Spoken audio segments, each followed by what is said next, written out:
Olá pessoal, mais um videozinho com a intenção de marcar um livro que eu finalizei há pouco tempo e claro, né, um vídeo sem pretensões, um vídeo honesto, na medida que não pretende falar aquilo que eu não pense.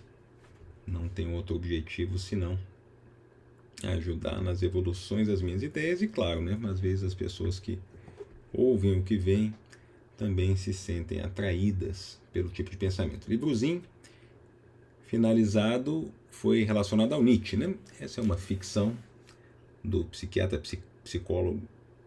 psicoterapeuta Irving Yalom.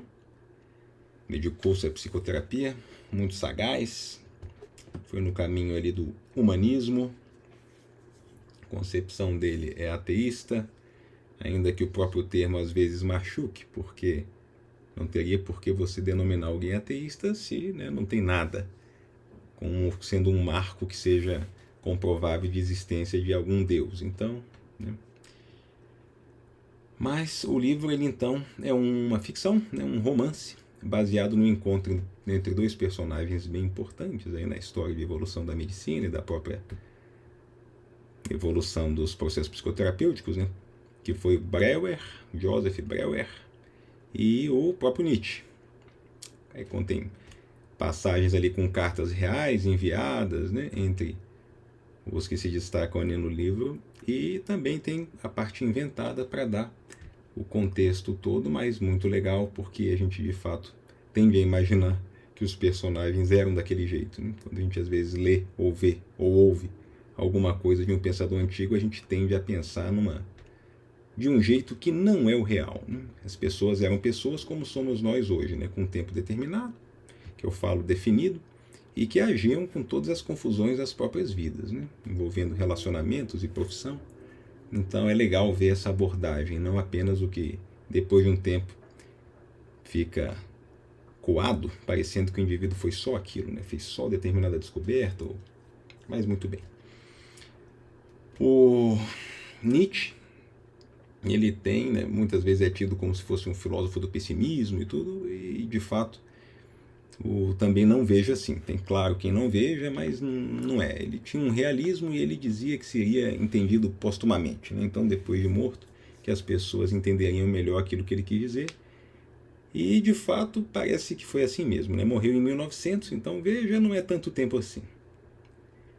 Né? Você vê, nasceu em 1844, morreu em 1900. Então, a maioria das pessoas que ouvem estão vendo esse vídeo nasceu antes de 2000, então você vê, estava ali, né? Morreu dentro ali do mesmo século, provavelmente.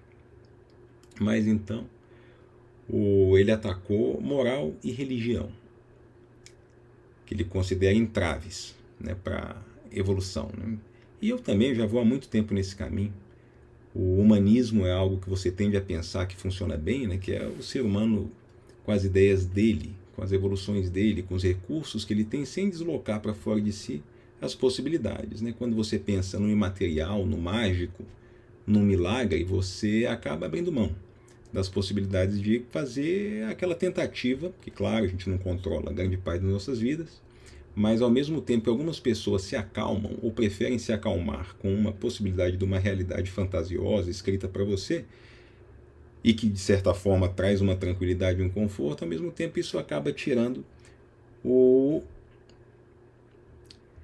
a verdade. Isso é a minha concepção, né? Dele também, mas eu estou aqui incorporando também minhas ideias, né? Você tira a verdade de você viver a sua vida de um jeito que é honesto, como eu disse no começo, né? Uma honestidade que não se baseia em um medo de fazer coisa errada. E ele também fala algo que é bem interessante em algum momento, que é com relação a milagre.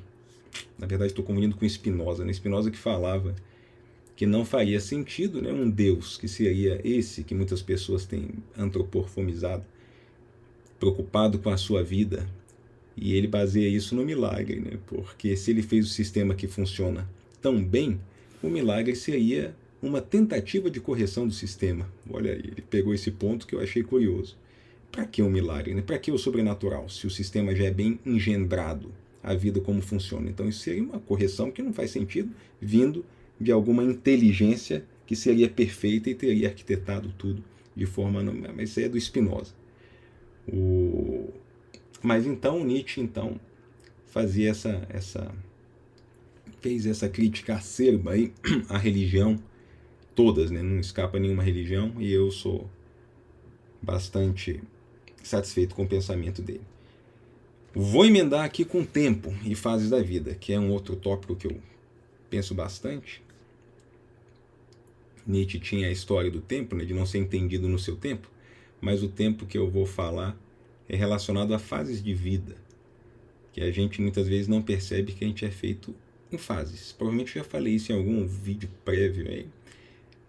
Um dia você para de brincar com boneca, né? Um dia alguns interesses deixam de fazer sentido para você e outros passam a fazer. Um dia você está preocupado com concurso ou com salário, em algum momento você desiste ou se acostuma com o que você tem.